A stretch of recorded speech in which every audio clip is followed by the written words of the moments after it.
kosa, nagbabalik. For 1, 2, 3, bale meron tayong i-custom dito, luma nating pantalon. Susubukan tayong gawin dito sa pantalon na to. Abangan nyo na lang kung ano yung design na ilalagay natin dito. And i-sketch muna natin siya habang yun, hinihintay natin yung pintura na in-order natin kay Arc Paint. Yun, kay Artwork pala, Artwork. Yung in-order natin na Arc Paints. Yung bale, pinalalamog na natin yun para pagdating nun, siguro naman tapos na natin i-sketch to gamit tong sign pen. So, yun lang. Shoutout ko na rin pala yung floating nung tropa ko. Yan. Saudi Life. Yan. May backprint yan mga kosa. Tapos itong cup niya, tracker cup. Pakaangas nyo. Visit nyo na lang yung Facebook page niya. Yeah. So yun, tara, simulan na natin to. Sketchan natin to. Let's go!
So yun mga kosa, ito na.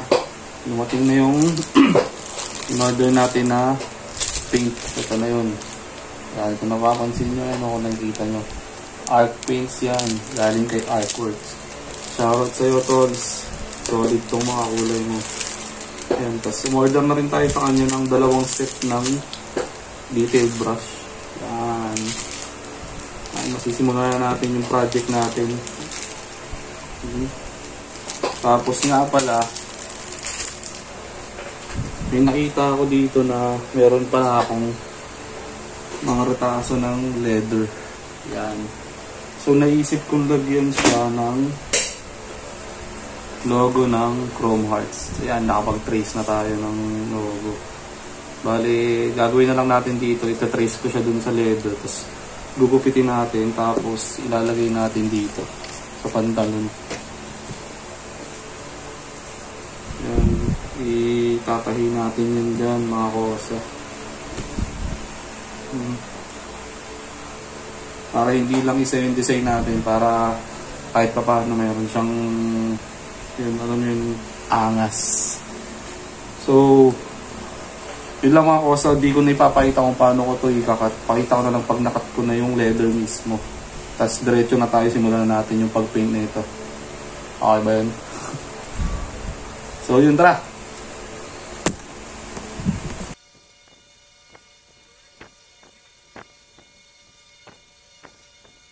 Yun mga kosa, tapos na, 2. Yan, magkabilang side natin yan idadalay. Bali yan, tinipan ko lang yan. Tan natin yung tape para makita niyo yung tsura.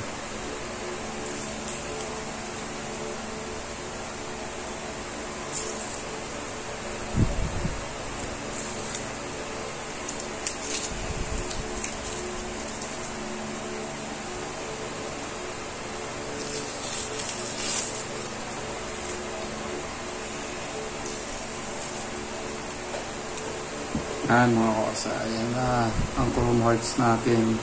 Chrome Hearts logo. Goods na goods yan, napakalinis yun. Parang ginamitan talaga ng pangkat. Diba? Sana may pahita natin siya ng maganda. So yun, proceed na tayo sa paint natin mga kosa. Let's go!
Ngayon mga kosa, malapit na tayo matapos ito.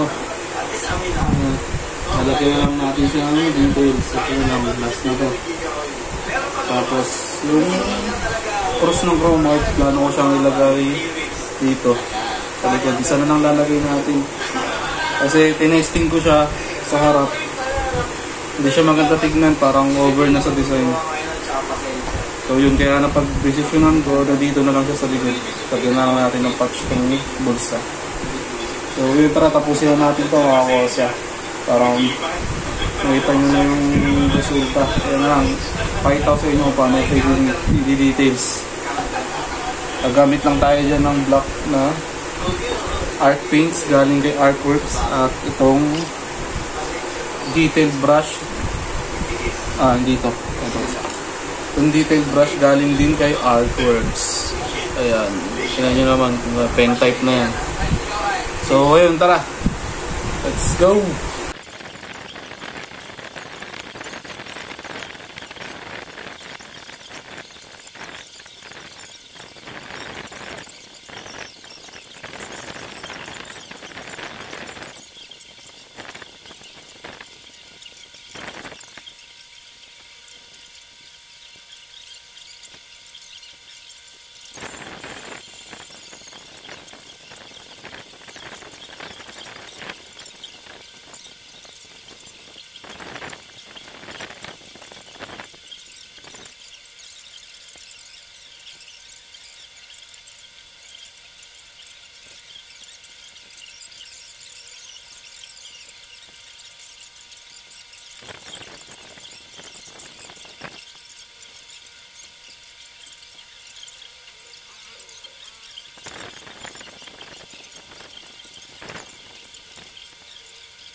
Yun mga kosa, tapos na namin siyang i-custom.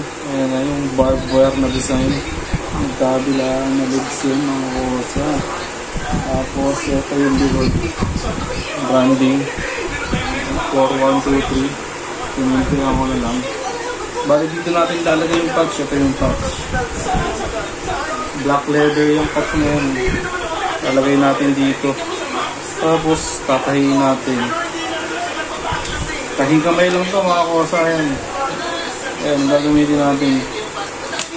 Kakaitim na sinuli. So tara, simulan na natin ito mga kosa.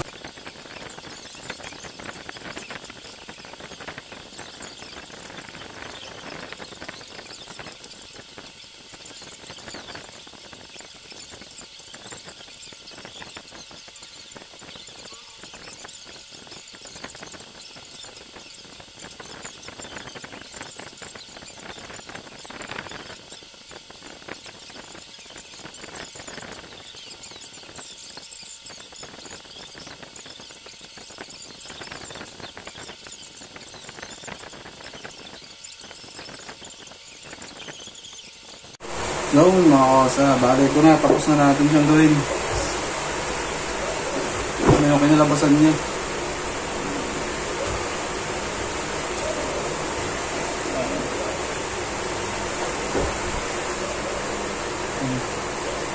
Ngayon natin yun ng B-roll mamaya. So ito na yung patch. Sinasabi ko, ayan yung logo ng chrome marks. Tahing-kamay lang yun mga kosa. Kasi ito yung branding, kabila. Hindi ko na pinandahan. Pinintayan ko na lang. 4123.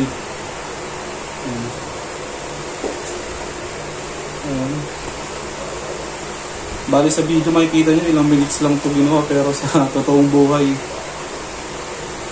ayan na. Inabot ako dito ng ilang araw. 4 na araw ata.